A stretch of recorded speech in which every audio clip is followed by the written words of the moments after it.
যে উদ্দেশ্যে আসলে জুলাই হয়েছে সেটি এক ধরনের, কেউ কেউ বলছে আপনারা শুরু করেছিলেন কোটা আন্দোলন দিয়ে, সেখানে নানা মতের মানুষ যুক্ত হয়েছেন, কারো মতের স্বাধীনতা পাননি, কেউ কথা বলতে পারেননি, কেউ রাজনৈতিক তার যে অধিকার সেটি আদায় করতে পারেন, এরকম নানান আক্ষেপ বা ক্ষোভ সেখানে গিয়ে জড়ো হয়েছে। এখনকার বাস্তবতার প্রেক্ষিতে একটি প্রশ্ন করতে চাই। ফেসবুকে জুলাই গণ অভ্যুত্থান নিয়ে আপত্তিকর মন্তব্যের অভিযোগে গাজীপুরের টঙ্গীতে তামিরুল মিল্লাত কামিল মাদ্রাসার এক ছাত্রকে চুল কেটে পুলিশে সোপর্দ করেছেন বিক্ষুব্ধ শিক্ষার্থীরা। গতকাল বুধবার সন্ধ্যার দিকে মাদ্রাসাটির তিতুমির হলে এই ঘটনা ঘটে।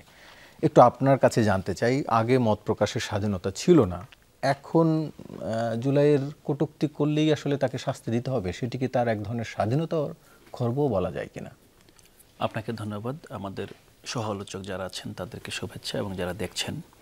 তো মূলত জুলাই 2024 সালের জুলাই যে আন্দোলনটি শুরু হয়েছিল সরকারি চাকরিতে সুযোগের সমতার দাবিকে কেন্দ্র করে, তো সেক্ষেত্রে যদি আমরা দেখি যে এটার সাথে পরবর্তীতে যুক্ত হয়েছিল বিগত আপনার 16 বছর ফ্যাসিস্টের শাসনে যারা বিভিন্নভাবে নিপীড়িত ছিল, মজলুম ছিলেন, অত্যাচারিত ছিলেন, এবং সিভিল সোসাইটি থেকে শুরু করে সাধারণ মানুষ যারা মূলত এই অপশাসনকে হটাতে চেয়েছে এবং বাংলাদেশে একটি গণতান্ত্রিক উত্তরণের দিকে বাংলাদেশকে নিয়ে যেতে চেয়েছে।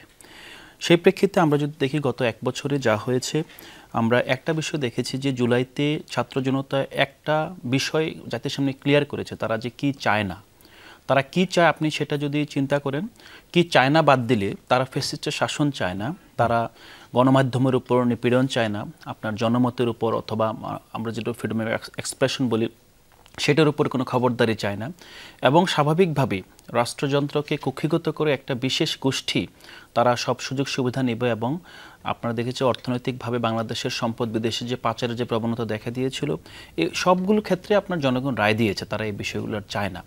নতুন বাংলাদেশে তারা কি চায় আমরা সেগুলো যদি বাদ দিই, আমরা দেখি যে তারা আসলে মূলত জনগণের একটি রাষ্ট্র করতে চায়, একটি ইনক্লুসিভ রাষ্ট্র করতে চায়, যেখানে রাষ্ট্রের প্রতিটি নাগরিক তার স্বাধীনভাবে মত প্রকাশের স্বাধীনতা থাকবে। এই রাষ্ট্রের নাগরিক হিসেবে তার যে রাষ্ট্রের যেই আপনার অধিকার আছে, এই অধিকারগুলো এখানে সুনিশ্চিত করা হবে। আপনি যে প্রেক্ষিতটা এখানে টেনে আনলেন সেটা হলো যে জুলাই নিয়ে কটূক্তি করার কারণে এখানে আমরা দেখেছি যে কাউকে আপনার যেটা বললেন যে মাথা মুন্ডন করে আপনার পুলিশে সোপর্দ করেছে। স্বাভাবিকভাবে একটা বিষয় দেখেন যে এখানে জুলাইয়ের যেই আপনার হত্যাকাণ্ড, সেই হত্যাকাণ্ডের পরে যে গত এক বছর অতিবাহিত হয়েছে, আমরা কিন্তু এই হত্যাকাণ্ডের এখন পর্যন্ত বিচার সমাপ্ত করতে পারিনি। বিচারের ক্ষেত্রে যদি বলেন যে বিচার কিন্তু আপনি স্বাভাবিকভাবে যে গোষ্ঠীটার নেতৃত্বে হত্যাকাণ্ড ঘটেছে তাদের সবার বিচার করা সম্ভব নয়।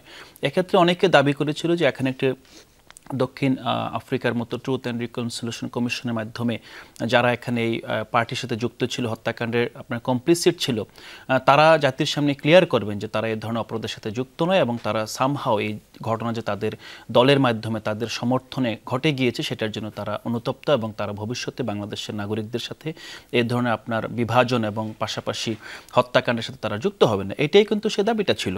তো স্বাভাবিকভাবে এখানে সেটা কেন হয়নি না হয়নি সেটা নিয়ে আরেকটা আলোচনা হতে পারে, কিন্তু আমরা দেখছি যে এই বছর না ঘুরতে যে খুনি শক্তি আছে, সেই শক্তি কিন্তু আপনি দেখবেন যে সব সময় কেউ জুলাই দাঙ্গা হিসেবে বলছে, কেউ আপনার সব সময় জুলাই সিডিআই, এরকম অনেকগুলো জায়গায় আপনার আক্রমণ করে যাচ্ছে।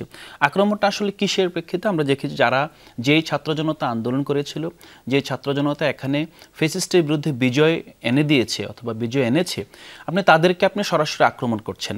এখন এই আক্রমণটা এবং মত প্রকাশ, আমি মনে হয় যে এই জায়গাটায় যেহেতু এখানে উভয় পক্ষ এই মুহূর্তে মাঠে সক্রিয় আছে এবং বিচার সমাপন হয়নি, এবং বিচার সমাপন আগ পর্যন্ত আপনি অপরাধী এবং নিরপরাধকে আপনি আসলে আইডেন্টিফাই করতে পারছেন না, সেই প্রেক্ষিতে আমার মনে হয় এই ধরনের যেই যারা জুলাইকে কিংবা এটাকে সমর্থন করছেন আপনারা? না, আমি তো সমর্থন করছি না, আমি যেটা বলছি যে সেই প্রেক্ষিতে এই ধরনের কর্মকাণ্ড থেকে বিরত থাকা উচিত।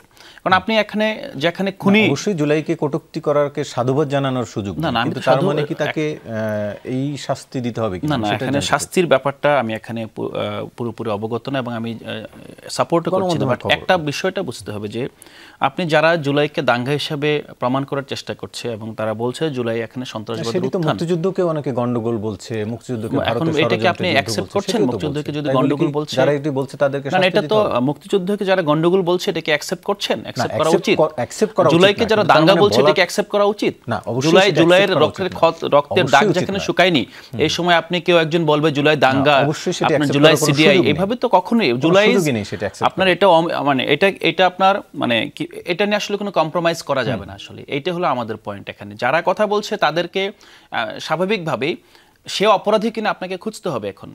যদি অপরাধী না হয় তাকে ছেড়ে দেওয়া হোক, কিন্তু আমরা দেখেছি অপরাধী নিরাপদ এখন সবাই এখানে একটা মাস্কের মধ্যে আছে। অর্থাৎ অপরাধী না হলে তাকে ছেড়ে দেওয়ার কথা বলছেন।